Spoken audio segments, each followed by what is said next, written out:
ਓਏ ਤੁਸੀਂ ਕੌਮ ਦੇ ਕੌਣ ਹੁੰਨੇ ਹੋ? कौम दे जी असी पलूते होने ਪਲੂਤੇ? जी हाँ ਇਹ ਕਿਹੜੀ ਕੌਮ ਹੈ?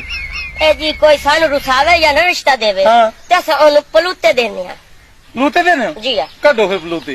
चाचा शाला तेरा जनाजा वेखा चाचा तेरी लाश ते घोड़े बजे चाचा तू मरे ते तेनू पानी भी कोई ना देवे चाचा शाला रोटी खंदा फौत हो जावे चाचा तेनू चावल वाला भी कोई ना वे कल्ली लाश पयो भी ते कुत्ते खावे ਆਹ ਯਾਰ ਨੂੰ ਹੱਥ ਮਾਰ। चाचो तेरी औलाद शाला मरे चाचो तेरी धिया रंगनी हो जावे चाचो शाला तेरी धिया के नाल निकल वने चाचो शाला खलोता खलोता डमे ते मर जावे दुआ साई ना भी चाचो शाला तू बैठो में ते तेरी जान मुक जावे चाचो एक बस। आ तू ही पलूते दे ला तू ना जा